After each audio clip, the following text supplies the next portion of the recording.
కాసేపట్లో ఒంగోలు పోలీసులు ఎదుట డైరెక్టర్ రామ్ గోపాల్ వర్మ హాజరు కానున్నారు. ఒంగోలు రూరల్ పిఎస్లో విచారణ జరగనుంది. ఒంగోలు చేరుకున్న ఆయనను వైసీపీ నేతలు చెవిరెడ్డి భాస్కర్ రెడ్డి, బూచేపల్లి శివప్రసాద్ రెడ్డి ఇతర నేతలు కలిశారు. CM Chandrababu, deputy CM Pawan Kalyan, మంత్రి లోకేష్ ఫోటోలు మార్ఫింగ్ చేసి రామ్ గోపాల్ వర్మ ఎక్స్లో పోస్ట్ చేశారు. దీనిపై గతేడాది నవంబర్ 10న రామ్ గోపాల్ వర్మపై మద్దిపాడు పోలీస్ స్టేషన్లో కేసు నమోదైంది.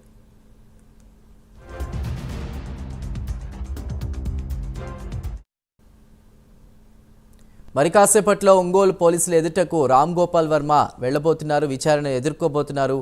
పూర్తి డీటెయిల్స్ ని మా ప్రతినిధి రవికృష్ణ అందిస్తారు. రవికృష్ణ.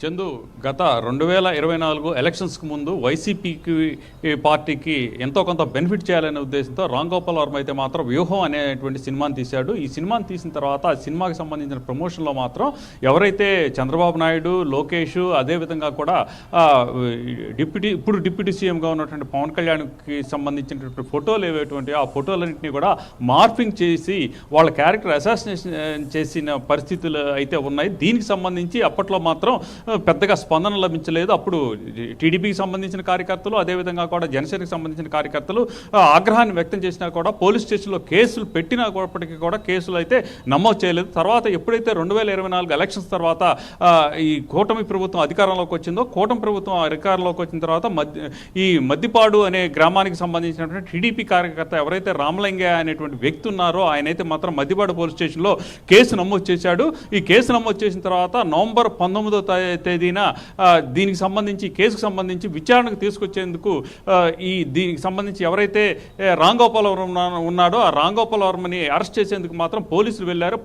19వ తారీఖు వెళ్ళారు, ఆ తర్వాత 25వ తారీఖు, ఈ 2 సార్లు కూడా వెళ్ళినప్పటికీ కూడా రామ్ గోపాల్ వర్మ అయితే మాత్రం పోలీసులకు అందుబాటులో లేకుండా పోయాడు. పోలీసులు కన్నులు కప్పిన పరిస్థితి అయితే కనపడింది. ఆ తర్వాత అయితే మాత్రం ఆయన ఒక సోషల్ మీడియాలో మాత్రం ఎక్స్లో మాత్రం ఒక పోస్ట్ అయితే చేశాడు. ప్రధానంగా కూడా తాను ఈ డేట్లో రాలేను, వచ్చినట్లయితే మాత్రం వేరే సినిమాకి సంబంధించిన షూటింగ్లో తాను ఉన్నానని చెప్పి, ఒకవేళ తాను వచ్చినట్టయితే మాత్రం విపరీతమైన నష్టం నిర్మాతకు జరుగుతుంది కాబట్టి దీనికి రాలేని తర్వాత వస్తానని చెప్పాడు. ఆ తర్వాత మళ్ళీ పోలీసులు వెళ్ళినప్పటికీ కూడా ఆయనైతే మాత్రం తప్పించుకు తిరుగుతున్నటువంటి పరిస్థితి ఉంది. అదేవిధంగా కూడా ఆయన హైకోర్టును ఆశ్రయించాడు. హైకోర్టులో కూడా ముందస్తు బెయిల్ కోసం అయితే మాత్రం ఆయన ప్రయత్నించినప్పటికీ కూడా హైకోర్టు విచారణ చేసిన తర్వాత ముందస్తు బెయిల్ ఇవ్వలేము అని చెప్పినటువంటి నేపథ్యంలో మళ్ళీ సుప్రీంకోర్టుకు కూడా వెళ్ళడం జరిగింది. సుప్రీంకోర్టుకు వెళ్ళటం, సుప్రీంకోర్టులో కూడా ఆయన రిట్ పిటిషన్ వేసిన పరిస్థితి. దీనికి సంబంధించి సుప్రీంకోర్టు విచారణ చేసి ముందస్తు బెయిల్ ఇవ్వడం కుదరదు, ముందుగా మీరు హైకోర్టును సంప్రదించండి అని చెప్పడం జరిగింది. ఈ క్రమంలోనే తిరిగి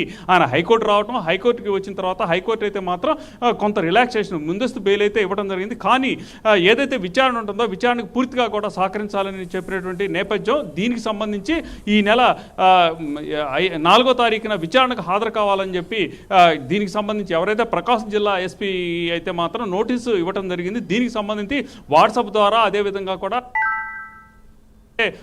ఈ రామ్ గోపాల్ వర్మ రామ్ గోపాల్ వర్మ నెంబర్కి కూడా మెసేజ్లు కూడా ఇవ్వటము, అక్కడికి వెళ్ళి నోటీసులు అందించడం కూడా జరిగినటువంటి నేపథ్యంలో తనకు తానే 7వ తేదీన వస్తాను, 4వ తేదీన రాలేను, 7వ తేదీన వస్తానని చెప్పడం జరిగింది. దీనికి సంబంధించి విచారణ అధికారిగా కూడా దీనికి ప్రధానంగా ఒంగోలు రూరల్ పోలీస్ స్టేషన్కి సంబంధించినటువంటి నేపథ్యంలో ఒంగోలు రూరల్ పోలీస్ స్టేషన్కి సంబంధించినటువంటి సిఐ ఎవరైతే ఈ శ్రీకాంత్ ఉన్నారో, శ్రీకాంత్ ప్రస్తుతం ఆయనైతే మాత్రం విచారణ అధికారిగా ఉన్నారు. ఈ విచారణ అధికారిగా ఉన్నటువంటి నేపథ్యంలో ఆయన్ని విచారించేందుకు మాత్రం పోలీసు డిపార్ట్మెంట్ అయితే సిద్ధంగా ఉంది. దీనికి సంబంధించి 7వ తేదీన తాను వస్తానన్నాడు. అంటే మరికొద్ది సేపట్లోనే ఆయనైతే మాత్రం ఇక్కడికి ఒంగోలులో ఉన్నటువంటి రూరల్ పోలీస్ స్టేషన్కి రావడానికి రెడీ అయినట్టు తెలుస్తుంది. దీనికి సంబంధించి ఇప్పటికే పోలీస్ స్టేషన్ దగ్గర మాత్రం అప్రమత్తమైనట్లుగా కూడా తెలుస్తుంది.